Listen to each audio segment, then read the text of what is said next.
नमस्कार साथियों, स्वागत है आप सभी का आपके अपने YouTube चैनल रिफ्लेक्शन 2.0 पर। मैं हूं मनीष और आप हैं मेरे साथ आज आर्टिकल 22 गिरफ्तारियों तथा निरोध से संरक्षण के बारे में चर्चा करने के लिए। साथियों, सेशन को जल्दी से लाइक कर दीजिए, शेयर कर दीजिए और सब्सक्राइब कर दीजिए।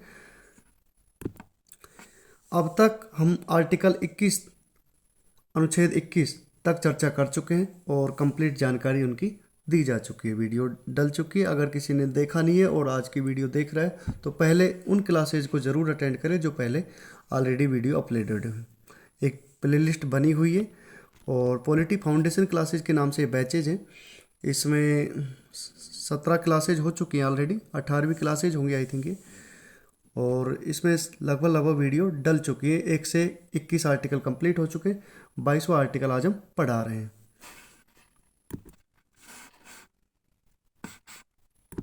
तो आज हम जिस आर्टिकल की चर्चा कर रहे हैं उसका आर्टिकल अनुच्छेद 22 है और ये स्वतंत्रता का जो अधिकार हमें मिला है आर्टिकल 19 से 22, उस अधिकार पर हम चर्चा कर रहे हैं।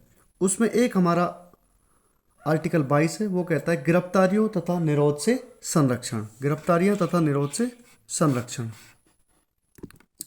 इस आर्टिकल 22 के 3 सब क्लोजेज हैं।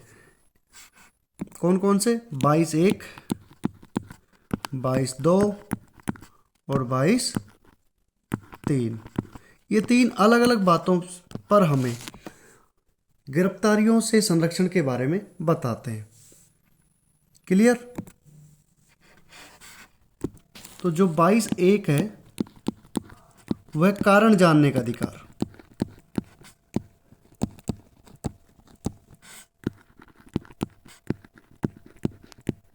कि किसी व्यक्ति को अगर गिरफ्तार किया गया है तो उसको यह अधिकार है कि वो गिरफ्तारी का कारण जाने, कि उसे गिरफ्तार किस जुर्म में किया गया है, कौन सा उसने कानून का उल्लंघन किया है जिसके आधार पर उस व्यक्ति को गिरफ्तार किया गया है। तो उस व्यक्ति को ये जानने का पूरा अधिकार है। आर्टिकल 22(1) ये कहता है कि जिस व्यक्ति को अगर गिरफ्तार किया गया है तो उस व्यक्ति को पूर्ण जानने का अधिकार है कि उसे किस जुर्म में गिरफ्तार किया गया है।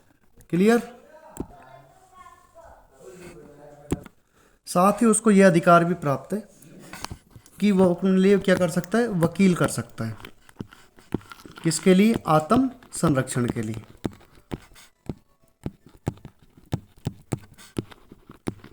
कि भाई उसके विचारों को कौन कोर्ट में पेश करेगा, उसके लिए वो अपने वकील कर सकता है। ये भी उसको एक अधिकार दिया। तो उम्मीद है कि 22(1) क्लियर हो गया होगा कि कोई व्यक्ति कोई गिरफ्तार होता है तो उसको कारण जानने का अधिकार है। दूसरा, अपने आत्मरक्षण के लिए वकील कर सकता है और उसका प्रयोग कर सकता है और उससे अपना परामर्श ले सकता है। अब आती है 22(2) की सब क्लोज 2, कि इसके अंतर्गत ये उपलब्ध किया गया, प्रबंध किया गया है कि 24 घंटे के अंदर यात्रा के समय को छोड़कर, यात्रा के समय को छोड़कर जो गिरफ्तार किया गया व्यक्ति है उसको मजिस्ट्रेट के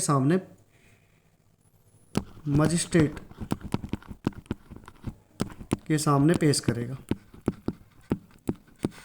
सशरीर उपस्थिति या पेश होने, पेश किया जाएगा, मतलब चालान पेश हो जाएगा उसका, कि उसको 24 घंटे के अंदर मजिस्ट्रेट के सामने पेश किया जाएगा और उसमें यात्रा के समय को छोड़ दिया। मान लो कि कोई दिल्ली का कोई व्यक्ति है जिसने जुर्म किया है या जुर्म नहीं भी किया है, कैसा भी कोई व्यक्ति है, और उसको जम्मू एंड कश्मीर की कोर्ट ने पकड़ा है, वो एक दिन तो ट्रेवल का समय लग गया, तो उस ट्रेवल के समय को छोड़ के अगले 24 घंटे में जब से वहाँ के उस कोर्ट में आया हुआ है, जहाँ उस परिसर में आ गया, जिस थाने में वो बंद है, उस थाने में जब से वो बंद है उसके 24 घंटे में उसको मजिस्ट्रेट के सामने पेश करना होगा। ये कौन सा आर्टिकल कहता है? 22(2) कहता है। ऐसा नहीं है कि पुलिस उस व्यक्ति को कितने दिन भी रख सकती है, 5 दिन रिमांड के लिए रख लिया, 10 दिन रिमांड के लिए रख लिया, उसके बाद उसको पेश किया जा रहा है। ये हमें अधिकार मिला है कि आर्टिकल 22(2) के अंतर्गत अगर पुलिस हमें गिरफ्तार करती है तो अगले 24 घंटे में उसे किसके सामने प्रस्तुत करना होगा? मजिस्ट्रेट के सामने प्रस्तुत करना होगा।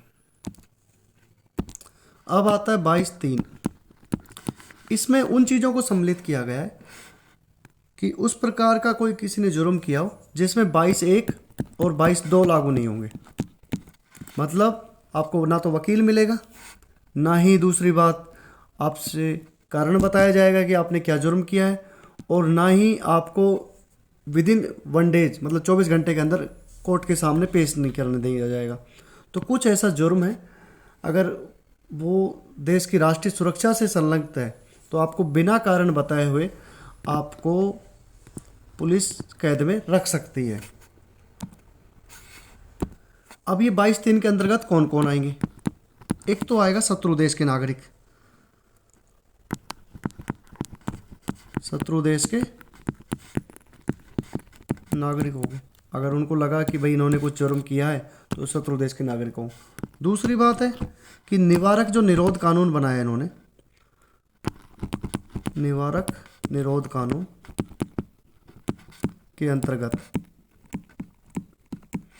जो कोई भी गिरफ्तार व्यक्ति है,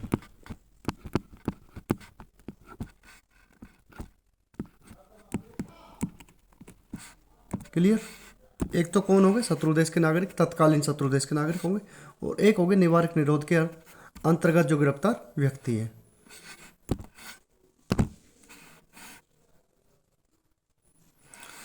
अब ये निवारक निरोध क्या होता है, इसके बारे में थोड़ा चर्चा कर लेते।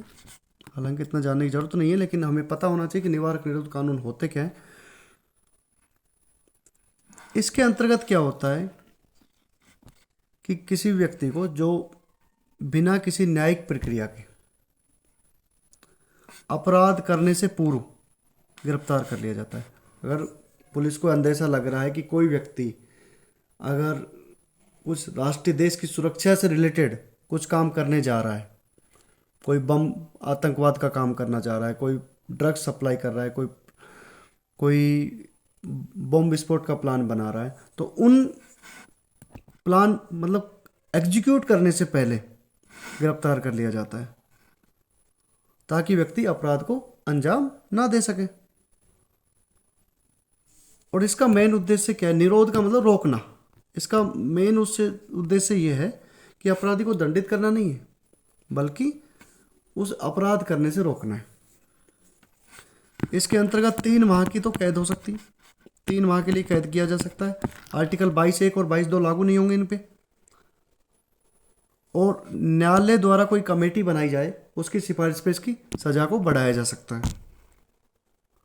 और ये किसके? क्योंकि ये समवर्ती सूची का विषय है, तो इस पर विधि निर्माण का अधिकार किसको दे दिया गया? केंद्र को दिया गया। ये हम सूची में बाद में पढ़ेंगे। तो समवर्ती सूची पर जो विधि निर्माण का अधिकार है वो केंद्र को है और तथा राज्य दोनों में।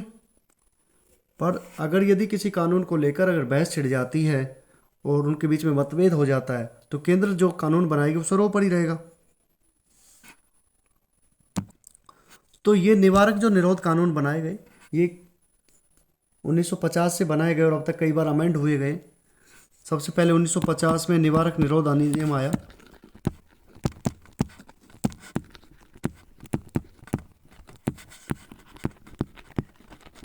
कौन सा अधिनियम आया? निवारक निरोध अधिनियम।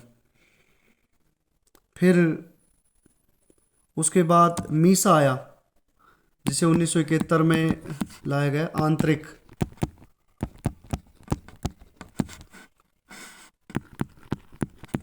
सुरक्षा व्यवस्था अधिनियम।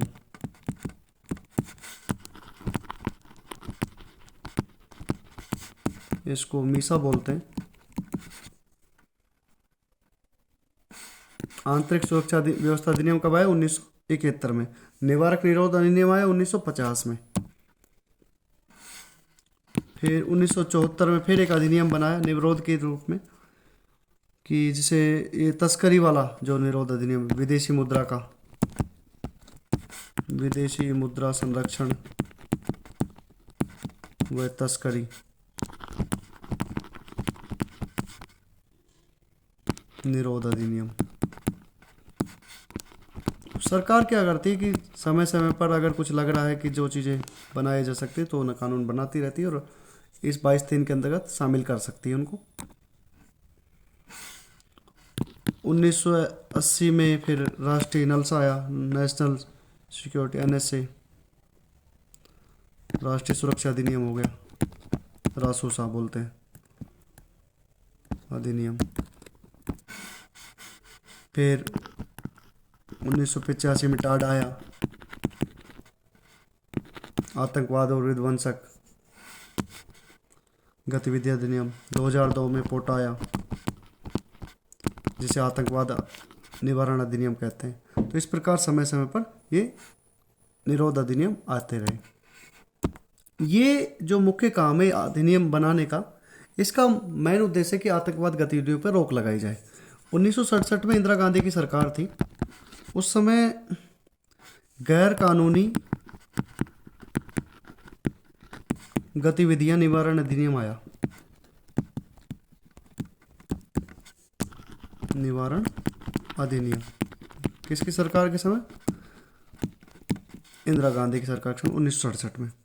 और इसमें अभी हाल ही फिलहाल 2019 में मोदी ने कुछ चेंजेज किए, मोदी गवर्नमेंट ने, और इसको बहुत कठोर बना दिया गया है। मतलब आतंकवाद विरोधी गतिविधियों पर अंकुश लगाया जा सके, इसका मेन उद्देश्य ये है। अब ये जो नज़रबंदी होती है, दंडात्मक नज़रबंदी,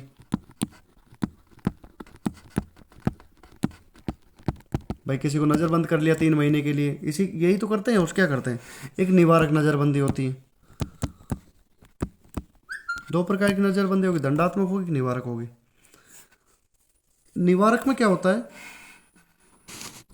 कि जो हमें निरोध कानून बनाए गए, किसी को काम को करने से पहले उसको गिरफ्तार कर लिया जाए। किसी ने विस्फोट करना है, उसको पता लग गया कि साजिश कर रहा है, गिरफ्तार, तो उसको तो ताकि अपराध ना हो, अपराध करने से ही पहले गिरफ्तार करना। और यहाँ पे क्या है कि जब दंडात्मक नज़रबंदी मतलब विधि कर दिया, उसने दंड कर दिया है, विधि का उल्लंघन कर दिया है, तो दंड कर जुर्म के बाद गिरफ्तार या जुर्म से पहले। यहाँ क्या होगा भाई, कोर्ट आदेश देगा कि भाई उसको पकड़ो, तो न्यायालय की अनुमति से, और यहाँ पुलिस की अनुमति चलती है ओनली। पुलिस को लगा, संदेह हुआ कि भाई ऐसा कुछ हो सकता है, तो पुलिस की अनुमति से, यहाँ पे न्यायालय की अनुमति से होता है। तो उम्मीद है कि आर्टिकल 22 क्लियर हो गया। आर्टिकल 22 में 22(1), 22(2), 22(3) सब क्लॉज है। 22(1) कहता है कि भाई कोई भी व्यक्ति है, अगर उसको गिरफ्तार किया गया तो उसको कारण जानने का अधिकार है, साथ में उसको अपना वकील कर सकता है, और कारण जानने का अधिकार है। 22(2) कहता है कि भाई 24 घंटे के अंदर उसे कोर्ट पहुंचाना है, कोर्ट में शामिल होना है, मतलब मजिस्ट्रेट के सामने प्रस्तुत करना है। और 22(3) निवारक निरोध अधिनियम है कि ये उन लोगों के लिए लागू होंगे जिन पे ये दोनों लागू नहीं होंगे। मतलब अगर किसी व्यक्ति को इस निवारक अधिनियम के अकॉर्डिंग पकड़ा है तो उन पे दोनों लागू नहीं होंगे। उनको मिनिमम कितने दिनों के लिए रख सकते हैं? 3 महीने के लिए रख सकते हैं। अगर इससे ज़्यादा बढ़ाना है तो न्यायालय एक समिति बनाएगी, समिति सिफारिश देगी, सिफारिश देने की तो उसकी सज़ा को बढ़ाया जा सकता है। ये निरोध कानून है, मतलब एक प्रकार से किसी अपराध के घटित होने से पूर्व जो व्यक्ति को अगर गिरफ्तार कर लिया जाए तो उसको बोलते हैं निवारक निरोध अधिनियम। तो आर्टिकल 23 और 24 कलम पढ़ेंगे। आर्टिकल 22 कंप्लीट हो गया है, और उम्मीद है कि आपको जानकारी पसंद आई होगी। फिर भी अगर कोई डाउट्स रहे तो कमेंट्स में कमेंट्स करें, आपको ज़रूर रिप्लाई मिलेगा। छोटों को प्यार दें, बड़ों का सम्मान करें, और अपने आसपास इस प्रकार का माहौल विकसित करें कि महिलाएं आपके साथ अपने आप को सुरक्षित महसूस करें। Thank you for watching reflection 2.0।